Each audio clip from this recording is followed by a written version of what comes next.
For generations, we've had this one simple yardstick to measure a child's potential. But what if that yardstick is broken?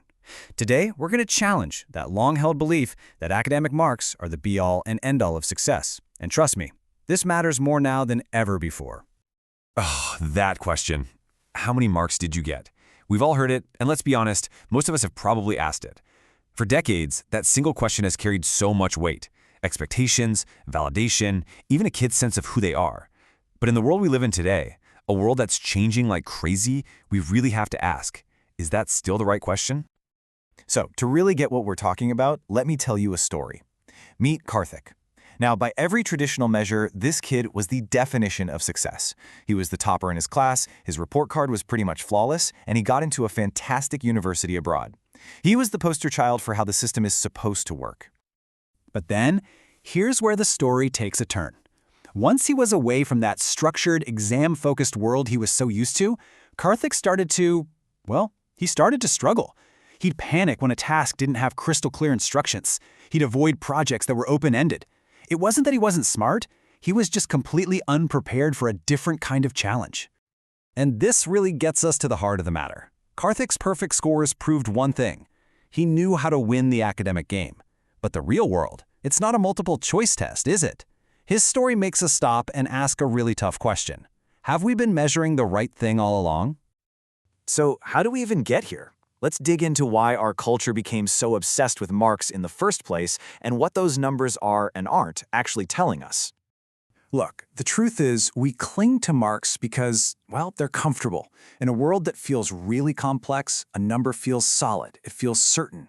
It makes it super easy to compare kids, it gives parents something tangible to hold on to, and it offers that social validation we all crave. Marks feel safe because they're familiar, and most importantly, they're measurable.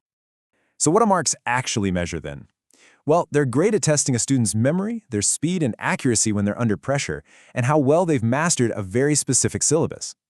And don't get me wrong, those are valuable skills, but they're also a pretty narrow set of abilities when you think about it. Okay, so that's what they do measure, but what about everything they miss? Things like the curiosity to ask why, the resilience to get back up after you fail, the creativity to tackle a brand new problem. Or what about leadership, communication, and the ability to adapt? These are the skills that universities and modern companies are practically begging for. So if there's one thing to take away from this, it's this mantra right here. We've got to reframe how we look at a report card.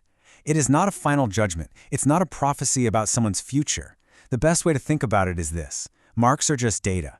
One data point in a much, much bigger picture. They are not, and they should never be, a child's destiny.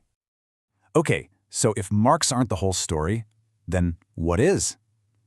Well, the big shift is moving towards seeing a child's development as a complete profile, a rich mix of skills and qualities, not just a single lonely number. And this is where you can really see two different worlds collide. On one side, you've got the mark-centric model. Think Karthik's world, all about rank and score, a world where your identity comes from what other people think of you. But on the other side, you have a more holistic model. Here, the focus is on skills, on building a whole profile and nurturing an identity that comes from inside you, through constant feedback and growth. Now, I gotta be honest, this shift isn't always a walk in the park. For students like Karthik, we're so used to seeing their name on a ranking list, taking that away can cause something called ambiguity anxiety. They can literally feel lost or invisible without that constant scoreboard. So, this freedom from marks, it requires a bit of guidance to handle it well. But this is exactly why it's so important to make that shift. The best universities, they're not just scanning for high scores. They're looking for kids with a deep interest in something, kids who can show their leaders. And employers, they're not asking for your class 10 percentage.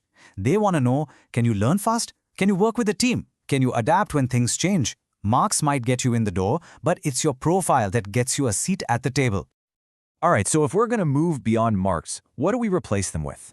What should this new scorecard actually look like? Let's lay out a much bigger, more complete framework for what success really means today. It comes down to a simple number, 8. 8 key dimensions, 8 pillars that, when you put them all together, create a real foundation for a successful and fulfilling life, way beyond just the classroom. So here they are, and the first thing you should notice is that academic competence, that's where the marks live, it's still number one. It's absolutely important, but it's only one of 8. A truly successful person also needs learning agility, the ability to pick things up quickly in new situations. They need emotional resilience to handle all the curveballs life throws at us. They need communication skills, a strong ethical compass, deep skills in something, cultural intelligence, and maybe most importantly, a real sense of purpose. Okay, so theory is great, but how do we actually do this? Knowing all this stuff is one thing, putting it into practice as a parent is something else entirely. So let's make this super practical. Here's a simple playbook for parents trying to navigate all these different school systems. Let's just break it down system by system, because your mission kind of changes. If your child is in a really mark-obsessed system like the CBSE in India, your main job is to actively build their self-worth on things other than scores. If they're in a state board system, with all that societal pressure, your mission is to protect their dignity from the constant comparison game. And if they're in a system like the IB, which can feel a bit more ambiguous, your role is to help add some structure, some discipline, and a sense of accountability. At the end of the day, this whole conversation is about one big idea, a fundamental shift in our mindset. We have to move away from this culture of constantly comparing ourselves to everyone else. Real success, the kind that actually lasts, isn't about being better than the person sitting next to you. It's about personal growth. It's about resilience. It's about becoming a stronger, more capable version of yourself day after day. And that is a lesson no report card is ever going to be able to teach.